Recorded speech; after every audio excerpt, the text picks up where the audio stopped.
श्रीमती मौर्य देवी तापड़िया कन्या महाविद्यालय के इस यूट्यूब चैनल पर आप सभी का फिर से स्वागत है। आज का जो अपना टॉपिक है वो है लिमिट ऑफ ए फंक्शन। आज के वीडियो में अपन जो भी अपना फंक्शन होता है, कल अपन ने कॉम्प्लेक्स फंक्शन के बारे में डिस्कशन किया था कि कॉम्प्लेक्स फंक्शन क्या होता है, इसको अपन किस तरह से डिफाइन करते हैं। ये जो सारी चीज़ें हैं वो अपन ने कल के वीडियो में देखा था। मैंने आपको बताया था कि साइन फंक्शन जो ट्रिग्नोमेट्री फंक्शंस होते हैं उनको अपन कैसे डिफाइन करते हैं, जो हाइपरबोलिक फंक्शन होते हैं उनको कैसे डिफाइन करते हैं। ये सब अपन जो है वो कल के वीडियो में देख चुके हैं। अब जो है आज जो है वो अपन इसकी लिमिट के बारे में डिस्कस करेंगे कि इसकी जो लिमिट होती है, कोई भी जो फंक्शन होता है उसकी क्या आती है, अपन सीमा देखते हैं। ठीक है, अब वो सीमा को अपन किस तरीके से निर्धारित करते हैं कि मेरा जो फलन है वो किस सीमा तक जो है वो अपना डिफ़ाइन हो सकता है, किन मानों के लिए यहाँ पर डिफ़ाइन हो सकता है, तो उनको अपन जो है वो आज के वीडियो में देखेंगे। तो सबसे पहले यहाँ पे अपन बात करते हैं फलन की सीमा। फलन की सीमा, अब ये अपन कैसे डिसाइड करेंगे, कोई भी जो अपना फंक्शन होता है उसकी सीमा जो होती है वो किस तरह से डिसाइड होती है।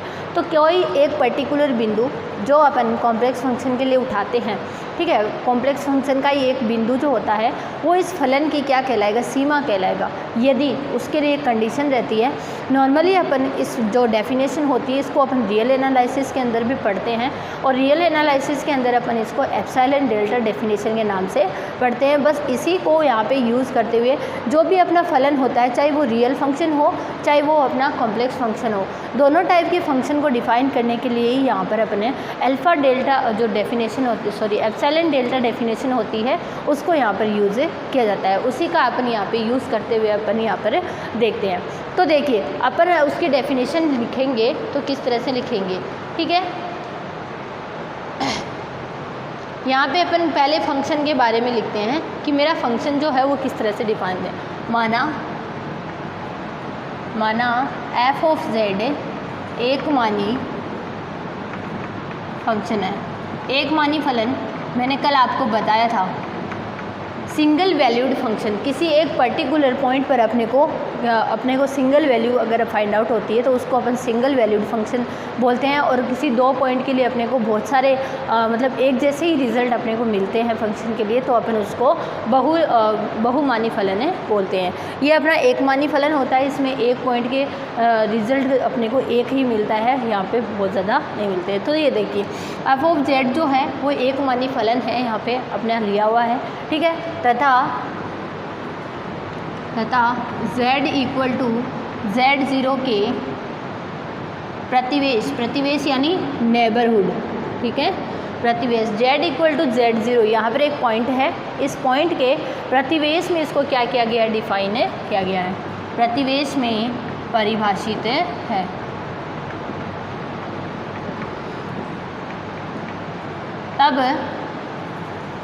तब ये जो मेरा बिंदु z0 है, ठीक है, ये इस फलन की सीमा कहलाएगा, ठीक है। यहाँ पे अपन L भी लिखते हैं और अपन z0 भी लिखते हैं, दोनों तरह की जो चीज़ें होती है वो अपन यहाँ पे लिखते हैं। तब एक संख्या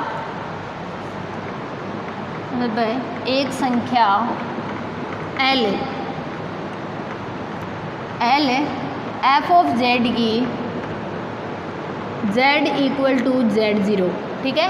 पॉइंट कौन सा, z इक्वल टू z0 पर सीमा लिमिट है, ठीक है, सीमा कहलाती है यदि एप्सिलॉन ग्रेटर देन 0 के लिए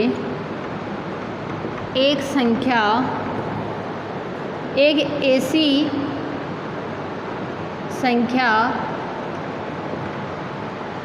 अपने यहाँ पे जो नॉर्मली डेफिनेशन चलती है वो इसी फॉर्म में चलती है। यहाँ पे एक धनात्मक संख्या अपन ने ले ली एप्सिला, इस एप्सिला के संगत एक डेल्टा ग्रेटर देन 0, उसके लिए एक कंडीशन रहती है, ठीक है। अब वो कंडीशन क्या है, वो कंडीशन ये रहती है कि इसका जो मॉड्यूलस होता है f of z minus l less then एप्सिला, ठीक है।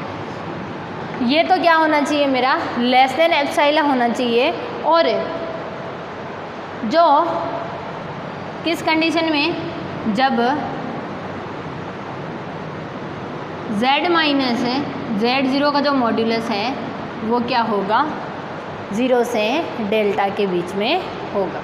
ठीक है, ये अपनी एप्साइलन, देखिए यहाँ पे अपन ने दो वेरिएबल्स को यूज़ किया, एक एप्साइला को यूज़ किया है और दूसरा अपन ने डेल्टा को यूज़ किया है, इसलिए अपन इस परिभाषा को एप्साइलन डेल्टा डेफिनेशन के नाम से भी जानते हैं। कन्फ्यूज़ नहीं होना है अगर ऐसा कहा जाता है। तो देखिए अपना सिंपल सा रहता है, अपना कोई फलन होता है वो एक सिंगल वैल्यूड होना चाहिए और z इक्वल टू z0 के नेबरहुड के अंदर वो क्या होना चाहिए, मेरा डिफाइन होना चाहिए।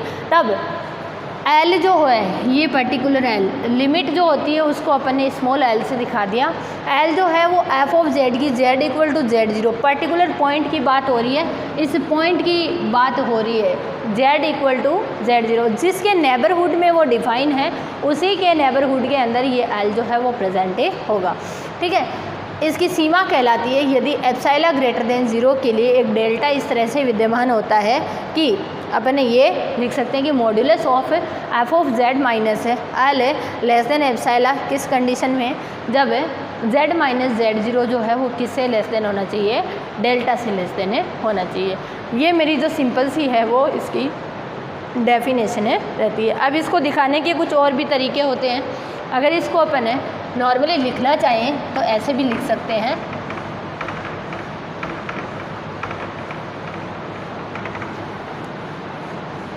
अगर इसको लिमिट की फॉर्म में लिखना चाहें, ठीक है, ये जो वैल्यू आपको दिख रही है इसको अगर लिमिट की फॉर्म में लिखना चाहें तो कैसे लिखेंगे, limit z tending to z0, z की वैल्यू कहाँ से कहाँ टेंड हो रही है, z इक्वल टू z0 पर टेंड हो रही है। ठीक है, तब ये जो मेरा फलन है उसकी लिमिट किसके बराबर होगी, L के बराबर होगी। ये आपको दिख रहा है। इस डेफिनेशन को आप मैथमेटिकल रिप्रेजेंटेशन अपने इस तरह से भी कर सकते हैं। ठीक है, तो नॉर्मली जो लिमिट होती है जिस पर्टिकुलर पॉइंट के लिए डिफाइन होती है उसको अपन इसी तरह से लिखते हैं। z जो होता है उस पर्टिकुलर पॉइंट की तरफ क्या होगा, अपना अग्रसर होगा, यानी उस वैल्यू की तरफ बढ़ता हुआ प्रदर्शित होता है। तो ये यहाँ पर अपना रहता है। अब देखिए कोई भी जो अपना फंक्शन होता है, जिस फंक्शन की अपन बात करते हैं, इसकी एक लिमिट की एक जो खासियत होती है या अपन कह सकते हैं कि प्रॉपर्टी होती है। यहाँ पे लिख सकते हैं कि किसी फलन की जो सीमा होती है, लिमिट होती है, वो क्या होती है, अद्वितीय यानी यूनिक होती है। मतलब है हर एक फंक्शन की जो लिमिट आएगी वो अपने पास कैसी आएगी, यूनिक आएगी। कोई भी दो जो है वो फलन की लिमिट एक जैसी नहीं होती है। सभी फलन की जो अपनी लिमिट होती है वो यूनिक रूप से डिफाइन होती है, यूनिक तरीके से। यहाँ पे अद्वितीय यानी यूनिक, मतलब वो एक ही होती है, उसके अलावा उसकी कोई भी लिमिट वहाँ पे प्रेजेंट नहीं होती है।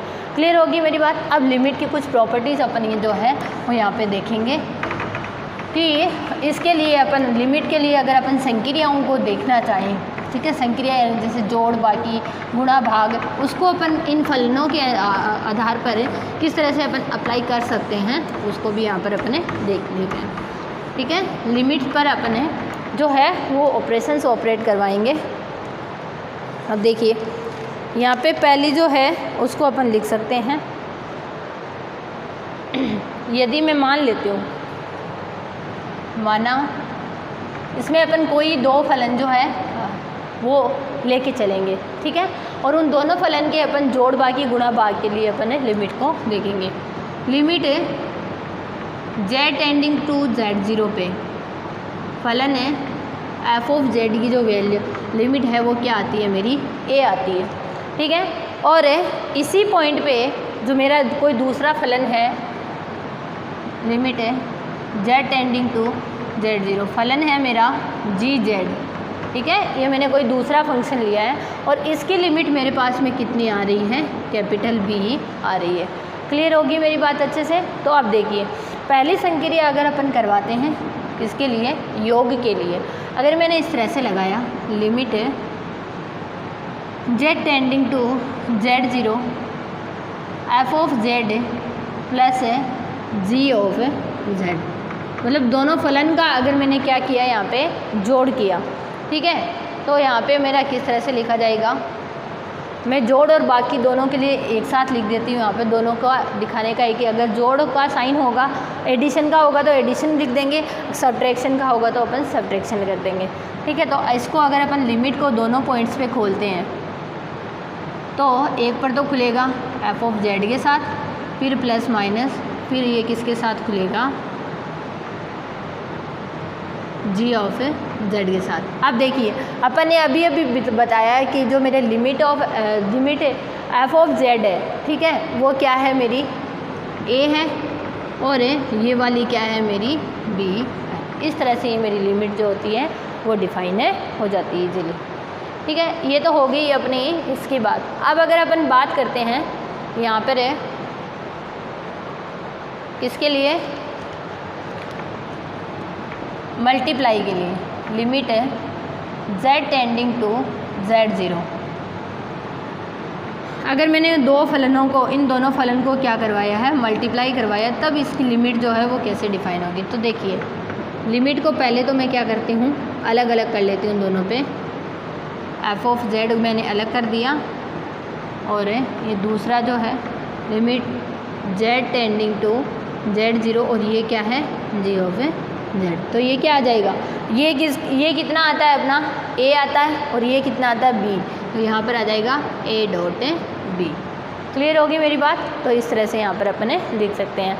ये हो गई अपनी मल्टीप्लिकेशन के लिए। अब देखिए अपन यहाँ पर डिवाइडेशन के लिए क्या लिख सकते हैं, सभी संक्रियाओं के लिए देख सकते हैं जिनके लिए अपने को यहाँ पे लिमिट डिफाइन करनी रहती है। आगे की जो थ्योरम्स होंगी उनके अंदर अपन इनको यूज़ करेंगे। ठीक है, तो देखिए थर्ड जो है मैं यहाँ पे लिख देती हूँ, दो मेरे फलन जो है वो कैसे हैं, डिवाइडेशन में हैं। तो अपन क्या कर देंगे, इनको पहले खोल के कर देंगे। एफ ऑफ जेड है, ये हो गया लिमिट है z tending to z0, g of z. तो ये तो कितना आ जाएगा, कैपिटल A और ये कितना आ जाएगा, कैपिटल A B।